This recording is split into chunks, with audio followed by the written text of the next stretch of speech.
It's just so weird to me that you can have like a billionaire living on, one side of the street and then someone else on the corner that can't afford a sandwich, and I feel like that's really wrong, for lack of words. And I think that this is a film that kind of puts that message out there, and we have to come together to fix this crisis.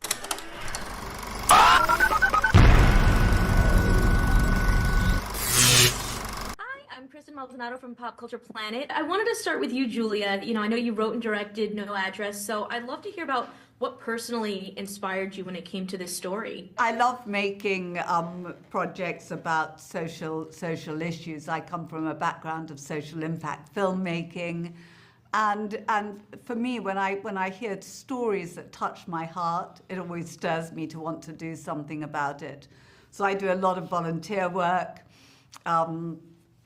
In doing with that, I've come across a lot of people living on the streets, experiencing homelessness, and hearing different stories of how different people got there really impacted me. And just seeing this crisis of the number of people we have experiencing homelessness, living on our streets, growing during the pandemic, made me think, all right, I got to do something about this. And I wanted to tell this story, showing 5 different individuals and the different ways that those 5 different individuals had ended up on the streets, to show how today really anyone could experience homelessness, and also the sad reality with growing inflation and a tough economy, that a lot of people are one step away from being homeless. And so it's something that we as a society have got to come together on and try and find a solution. So my goal with this film is to just open people's hearts to know that there are a lot of people out there on the streets that didn't choose to be there, didn't deserve to be there, but are there through bad circumstance. I feel like this film has such an important message, and I was wondering why this was sort of the right project for you, like why you were drawn to it and what it meant for you. Reading the script and seeing how huge of a problem this really is something I just wanted to be a part of. Just being able to create the awareness and put the message out there. And obviously this is a character that I've never played before, something completely different for me.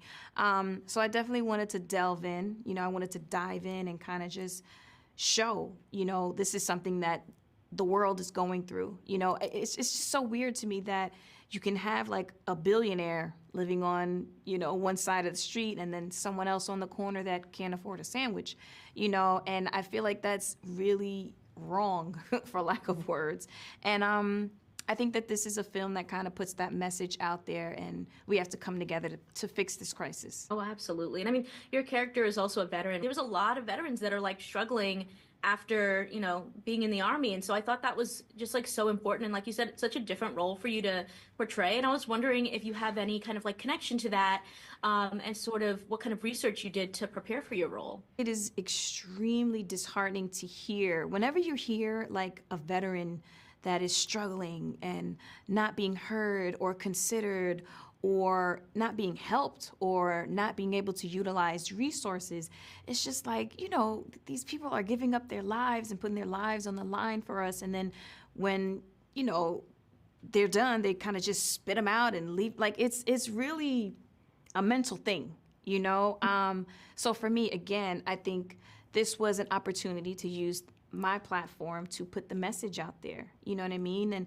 again, just to be just more compassionate and more, to have more empathy and more love, and figure out what we can do to fix this problem. With a project like this that touches on issues that are very sensitive but also very globally present, we had to do a lot of research into making sure that what we were representing was an authentic take.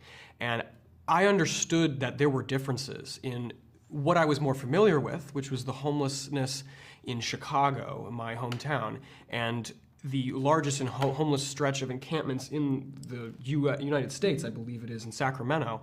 And prior to even being attached to this film, I was able to, speak with people and had an interest in learning the stories of individuals experiencing homelessness that lived outside my apartment, that stayed and slept in the alleys near me.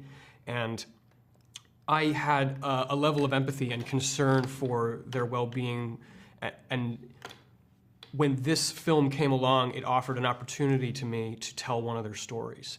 And as Julia said, each one of these characters represents a different purpose, reason for becoming homeless. And there is no one, like Julia states, there's no one cause that brings people out onto the street.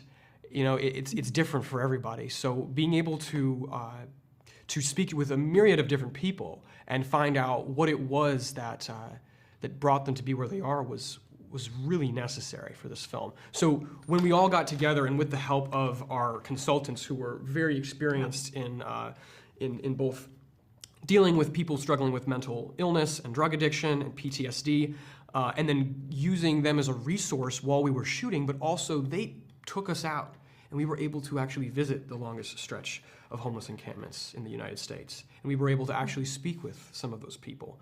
And approaching those people, as well as this topic, with sensitivity was of the utmost importance. I was wondering if you had either a favorite or maybe even just a more challenging moment when it came to bringing this story to life, maybe while you were filming, something that really stood out to you. Yeah, in the film, I don't want to give too much away, but I do get really, really sick, and I end up in the hospital, and I've had several family members pass, from this vile disease. So kind of seeing myself in that state definitely brought back not good memories, of just seeing people sick and struggling.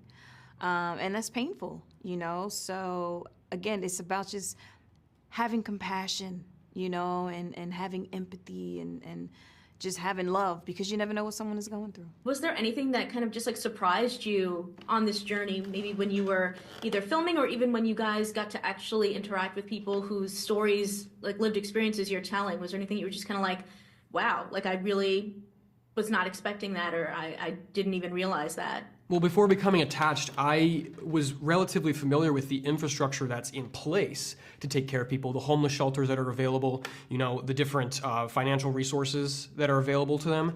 But I was not entirely privy to the actual vulnerability and fragility of the system.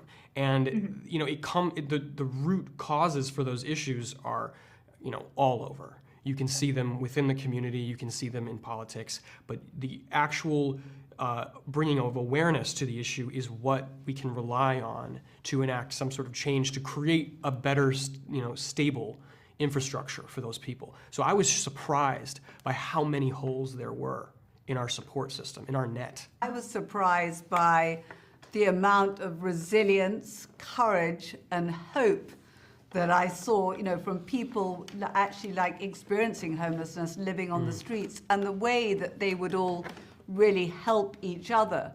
So if there was someone in an encampment who couldn't walk or was incapacitated, the others there would get her food and look after her and help her. Or, if somebody young wandered in, the older ones would rally round and look after them and try and give them kind of hope and encouragement and support. And also the wonderful work a lot of the organizations are doing. There's so many great non-profits like the Salvation Army, Citygate, and even locally, I see a lot of great work being done by the West Hollywood Presbyterian Church, just around the corner from here, where they run a shelter during the winter. And that was inspiring, because there are people there's a lot of success coming from a lot of those places. And I love what you mentioned about the community, because I feel like we see that so well in this film as well, of just even Lucas, your character kind of being in this space and helping Isabella's character when she finds herself there. And I was wondering if you could tell us a little bit about sort of that bond that you guys formed on set as sort of a collective. Yeah, I think we decided as a cast right off the bat that the connection between us being reminiscent of a familial connection was very necessary, because that's what each one of these characters were missing. And Jimmy's protective instincts over Lauren off the bat was, to give you a little bit more of a, a direct analytical, take on it, was him trying to extend care to himself vicariously through the people around him. He wasn't capable of taking care of himself the way that he wished he could, subconsciously. And I think you see that a lot in all the characters. I mean, especially in the relationship between Violet and Harris. The way that two broken people were able to create a healthy relationship between the two of them, I found, both Ashanti and Xander made really incredible choices. You mentioned Ashanti, you have this range of veteran actors, of rising stars in this cast. So how did you kind of bring all that together? Well, I think was really finding people that had the acting chops and the empathy to bring these characters to life. And so I do a lot of research on when I'm casting a film, but also finding people that were going to be passionate advocates and really care about this issue and want to go on this journey with me and really help open people's hearts and raise awareness. And so, our humble hope is that this film will touch a chord with people and help to gain a better understanding that there's no one-size-fits-all solution to this problem, and that we all have to come together as a society to find a fix for it. And one of the things that we did, I really wanted to immerse the cast in this world. So we had a wonderful homeless expert on the project, Dr. Robert Marbut, and we went round. We took all of the cast round a homeless community, introduced them to people experiencing homelessness, so they all got a real sense of the type of characters that they were playing.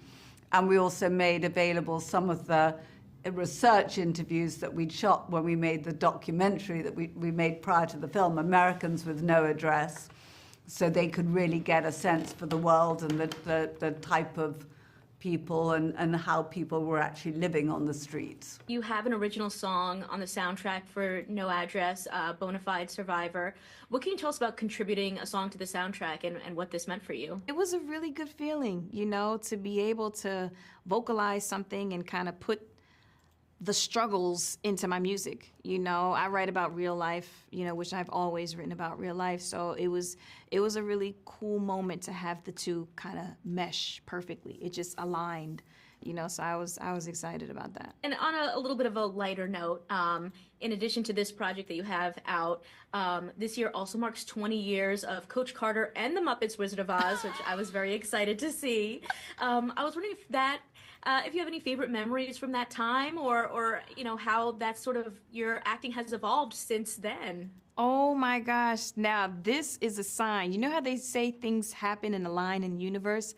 I literally was on the plane from Hawaii here to LA, and when I popped in to put the movies on the screen, Coach Carter popped up. And I just started laughing, and I'm like, oh my gosh, where did this come from? Now you're telling me that it's the 20-year anniversary? That's crazy. Oh my gosh. Playing Kira in Coach Carter and playing Dorothy in the Muppets Wizard of Oz is completely different than Violet. So what I will say is just evolving and maturing and taking meaty, heavy roles, is something that I think every artist strives to do, and I'm happy and I'm proud that I'm able to do that, to be able to balance and still have Kira and still have Dorothy, and now we have Violet, which is something completely opposite. Congratulations. I know that this film's definitely going to impact so many people, so thank you. Thank you.